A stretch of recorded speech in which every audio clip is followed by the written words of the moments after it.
Hi, today I'm going to explain a film called The Fault in Our Stars. Let's get in. The film opens with Hazel Grace Lancaster is lying in the grass staring up at the stars. She states that she believes we're allowed to choose how to tell sad stories, and that although one can sugarcoat it and say there's nothing that can't be fixed with a Peter Gabriel song, it's not the truth. Hazel suffers from stage 4 thyroid cancer and is always seen carrying an oxygen tank with a cannula in her nose for her to breathe. At the behest of her mother Franny, father Michael, and her doctor Maria, she attends a cancer support group at a church called the Literal Heart of Jesus. The person running it is a man named Patrick, who had testicular cancer and is now divorced and lives with his parents, but is positive because he is alive. Franny wants Hazel to make friends, but as Hazel says, the only thing worse than biting it from cancer is having a kid that bites it from cancer. One day during her trip to the group, Hazel bumps into Augustus Waters. During the meeting, Gus continues to stare at Hazel. Patrick first calls on Gus's friend Isaac, who had a tumor in his eye and now wears a glass eye, though he is thankful because of his smoking hot girlfriend Monica. When Gus is called on, he says that he has been in remission from osteosarcoma after having his right leg amputated. Patrick asks him if he has any fears, and Gus states that he fears oblivion.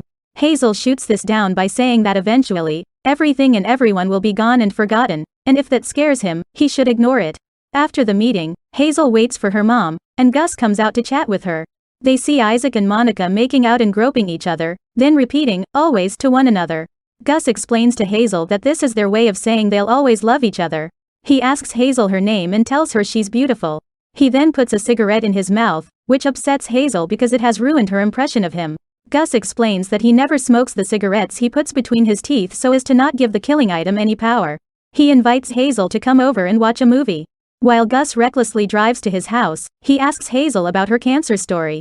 She tells him that she was diagnosed when she was 13 and went through all the required treatment, but it wasn't working.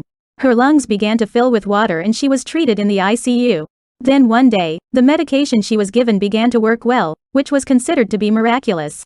Hazel and Gus arrive at his home and meet his parents. He brings Hazel to the basement and asks her to tell him her real story, not her cancer story. She claims to be unremarkable, but he rejects that.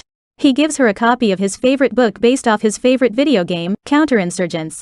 Hazel, in return, recommends her favorite book, An Imperial Affliction, which is about a girl that has leukemia, but she tells Gus that it is not necessarily a cancer story. Hazel waits for Gus to call her back, and after a few days, he texts her after finishing An Imperial Affliction. He expresses surprise that the book ends mid-sentence. The protagonist Anna apparently dies during her narration. Hazel excuses herself from dinner to speak to Gus on the phone, but they are interrupted by Isaac wailing a song lyric in the background. Gus invites Hazel over, where she finds out that Monica broke up with Isaac, and he is having a psychotic episode. Gus allows Isaac to take out his anger on his basketball trophies. While Isaac smashes them, Gus talks to Hazel about the ending of the book, and she tells him that she has written hundreds of letters to ask the book's author, Peter Van Houten, questions about what happened after the story, such as the fate of Anna's mother and her relationship with the Dutch tulip man, and Anna's pet hamster Sisyphus. One evening during a phone conversation, Gus tells Hazel that he tracked down Van Houten's assistant and got a response from a message he wrote to him. Van Houten thanked Gus for his and Hazel's interest in the novel, and that he has no current plans to write any follow-ups to An Imperial Affliction. Hazel is surprised that it took that one email to get a response. She decides to write her own email back to Van Houten to ask the questions. A few days later, Hazel gets her own response from Van Houten, who also thanks her for her interest in the story, and even invites her to visit him in Amsterdam. Overjoyed, Hazel tells her mother, and while she wants to make her daughter happy, she knows she wouldn't be able to afford it. Hazel later reads the email to Gus, and they stay talking until 1 a.m. Hazel decides it's time to hang up. Okay, Gus responds. Okay, Hazel says back. Gus decides that, okay, can be there always. Hazel tells Gus about the invitation, and Gus suggests asking the genies, a make-a-wish sort of organization, to grant her this wish. Hazel states that she already used her wish to go to Disney World. Gus is disappointed that she used her wish on a cliché. A while later, Gus shows up at Hazel's home with flowers, and then invites her on a picnic to a park featuring a giant skeleton playground called Funky Bones. Gus jokes that he has brought all his romantic conquests here and that is why he is a virgin. He even illustrates this by drawing a circle in the dirt of virgins and a small circle within of 18-year-old boys with one leg. As they have their picnic, Gus tells her that he spoke to the genies and convinced them to grant him the wish of taking Hazel to Amsterdam. She is ecstatic. Hazel wakes up in the middle of the night having trouble breathing as fluids fill her lungs. Her parents rush her to the hospital, with Gus waiting outside since he is not allowed in. Hazel has the fluids drained from her lungs and she recovers. After a meeting with the doctors, they determine that she is physically unfit to travel anywhere in her condition. Hazel then has a flashback to when she was in the ICU as a child with Franny telling her she can let go, and then sobbing to Michael that she won't be a mom anymore. Feeling dejected, Hazel sits in front of a swing set in the backyard that her father built when she was a child. She calls Gus and expresses her sadness. He comes over and they sit on the swings. He tells her that her keeping her distance from him does not lessen his affection toward her. She compares herself to a grenade and that she will blow up and destroy everything in her wake. Not wanting to hurt Gus, Hazel decides they ought to remain friends. Days later, Van Houten's assistant Litive emails Hazel to extend the invitation again after learning that they will be traveling to Amsterdam in a week. Hazel calls her mother in, and she admits that she wanted to surprise her, but they are indeed going to Amsterdam. Hazel hugs Franny and then texts Gus. He replies, "Everything is coming up waters." She then looks down at her lungs and tells them to keep their shit together. Gus arrives in a limo to pick up Hazel and Franny, declaring he wants to travel in style. On the plane, Gus becomes nervous as he's never ridden on a plane before, but he becomes excited once they take off. On their first day in Amsterdam, Hazel and Gus ride through a canal and go to a Dutch restaurant, Orange. Hazel wears a cute blue dress given to her by Franny. Gus is stunned by how beautiful Hazel looks. At the restaurant, they are served Dom Perignon and they enjoy it. They have their dinner, and Gus proudly declares his love to Hazel, which puts a big smile on her face. The waiter comes by with more champagne, and he says the dinner was all paid for by Van Houten.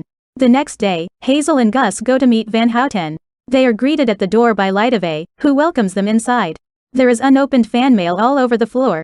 The couple finds Van Houten in his pajamas, drinking scotch.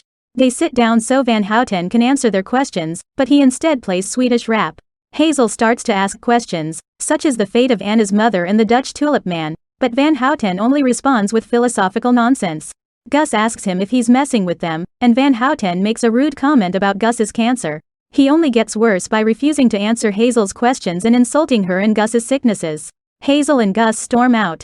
Van Houten asks her why she dwells on these questions, and Hazel just tells him to go fuck himself. Litive, appalled by Van Houten's behavior, escorts Hazel and Gus to the Anne Frank house. Since there are no elevators, Hazel must walk up all the stairs and climb the ladder, which puts a strain on her breathing. They get up to the floor with a vocal recording of Anne Frank's diary. As the voice talks about capturing beauty, Hazel and Gus share their first kiss. The onlookers, including Litive, applaud them. They go back to Gus's room and make love for the first time. Hazel leaves him with a drawing of the large virgin circle, and the circle of 18-year-old boys with one leg outside that big circle. On their last day, Hazel and Gus have breakfast with Franny before walking alone together. They sit on a bench and Gus tells her that when she was in the ICU, he felt a pain in his hip and got a PET scan. Hazel already knows what he's going to tell her. Gus says the scan lit up like a Christmas tree, and the cancer returned and spread through his body. Hazel puts her head on his shoulder and cries. Gus tries to lighten the mood by suggesting they make out. Hazel, Gus, and Franny return to Indianapolis with Michael picking them up. A few days later, Hazel and Gus hang out with Isaac, who is now completely blind and tells them that Monica hasn't spoken to him since the breakup. To cheer him up, Hazel and Gus buy eggs, and they go to Monica's home and pelt her car with eggs. Gus calls Hazel in the middle of the night to ask her to come to the gas station to help him. She drives over there to find him sitting in his car, covered in his own mucus and vomit, with an infection in his abdomen from the G-tube. Hazel starts to call for an ambulance, despite Gus's pleas. The ambulance arrives and takes Gus away. Gus undergoes more treatment for the cancer until the doctors decide to take him off the chemo. He now requires a wheelchair to get around. Hazel takes him to Funky Bones for a picnic. He expresses his desires to have left an impact on the world before he dies and his need to live an extraordinary life. Hazel takes offense to it and tells him that he doesn't need to do all that because she and his parents love him and that it should be enough. He says he's sorry and they drink champagne. Gus calls Hazel another evening to invite her to the literal heart of Jesus for a gathering, and to bring a eulogy that he asked Hazel to write for him. She starts to leave but is stopped by her parents who are setting up dinner. Hazel argues with them that she will be gone and that they will be alone after hearing her mother say she won't be a mom anymore after Hazel dies.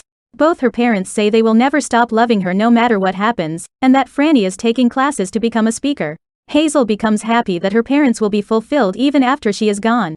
Hazel joins Gus and Isaac at the church for what is a pre-funeral for Gus, since he wants to attend his own funeral. Isaac starts off a eulogy with a touch of humor, but says that if he ever is given robot eyes, he would deny them because he doesn't want to see a world without Gus. Hazel goes up and starts to talk about her love story with Gus before saying that there are infinite numbers between 1 and 0, and that there are countless infinities, and that she is thankful for their infinity. They both say, "I love you," to each other one last time. Gus dies 8 days later. The Lancasters receive a phone call in the middle of the night to hear the news. Hazel's parents walk into her room, and without a word, she knows what it is and she begins to cry. She recalls a time when undergoing treatment and the nurse asked her to rate her pain on a scale from 1 to 10. Hazel said 9, and the nurse said she was a fighter for calling a 10 a 9.